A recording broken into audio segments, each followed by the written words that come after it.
তার পরের দিন খুব সকাল সকাল ঘুম থেকে উঠে গ্রামের আশেপাশটা ঘুরতে বেরিয়েছিলাম।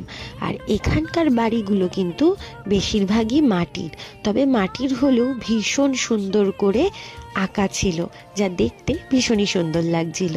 আর তারপর আমরা চলে গেলাম আমাদের হোটেলে, সেরে নিলাম আমাদের ব্রেকফাস্টে ছিল রুটি, আলুর দম আর আলু ভাজা, আর সাথে একটা করে ডিম ভাজাও ছিল। আর তারপর আমরা বেরিয়ে পড়লাম সাইট সিনের উদ্দেশ্যে। আর ওয়েদারটা ভীষণই সুন্দর ছিল। পাহাড়ি রাস্তায় বা পাহাড়ি জায়গায় যেখানেই আপনি ঘুরতে যান না কেন, ওয়েদার যদি ভালো না থাকে তাহলে কিন্তু মন মেজাজ একদম ভালো থাকে না। মানে এরকম সানি ডে হবে আর তার সাথে সাথে পাহাড়ি রাস্তা, মানে জাস্ট জমে গেছিল। আর পাহাড় আমার বরাবরই ভীষণ ভালো লাগে।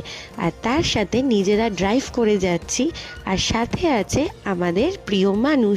ব্যাস, ট্রিপ তো এমনিই জমে যেতে বাধ্য। কি ভুল বললাম কি? তো যাই হোক, গল্প করতে করতে পাহাড়ি রাস্তা ধরে দু সাইডে জঙ্গলকে সাথ দিয়ে আমরা এগিয়ে চললাম আমাদের প্রথম ডেস্টিনেশন, সেটা হচ্ছে বামনি ফলস। প্রায় 300টা সিঁড়ি বেয়ে আপনাকে কিন্তু এই ফলসের সামনে যেতে হবে। একদম যখন আপনি ঢুকবেন, ঢুকতেই কিন্তু এরকম প্রাকৃতিক সৌন্দর্য আপনার চোখে পড়বে। তবে পুরোপুরি যদি মজা নিতে চান তাহলে কিন্তু 300টা সিঁড়ি বেয়ে আপনাকে নিচে নামতেই হবে। স্থানীয় একজন দেখলাম গাছের পাতা দিয়ে খুব সুন্দর একটা জিনিস তৈরি করছে। তবে হুটোপাটি করলে চলবে না, আমরা কিন্তু বেশ সময় ধরে নেমেছিলাম। আর তারপর যে দৃশ্যটা আমাদের চোখে পড়েছিল সেটা কিন্তু একদম ভুলতে তো কোনোদিন পারবই না। চলুন আমার সাথে সাথে আপনারাও দেখে নিন বামনি ফলসের সৌন্দর্য।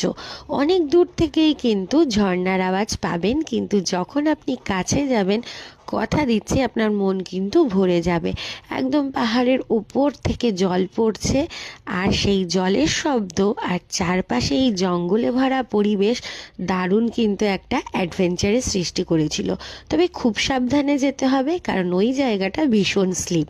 তাই ঘুরতে গেলে একটু সাবধানতা কিন্তু অবলম্বন করতেই হবে, নাহলে যে কোনো মুহূর্তে দুর্ঘটনা ঘটে যেতে পারে।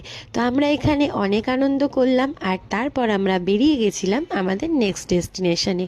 কোথায় গেছিলাম সব কিছুই শেয়ার করব আপনাদের সঙ্গে, তবে এই ভিডিওতে নয়, এটা অনেকটাই লং হয়ে গেছে, তাই এর পরের ভিডিওতে আমি নেক্সট ডেস্টিনেশনটা শেয়ার করব। ততক্ষণ যদি আমার ভিডিওটা ভালো লেগে থাকে তাহলে অবশ্যই কিন্তু একটা লাইক করে দেবেন। তো চলুন, দেখা হচ্ছে।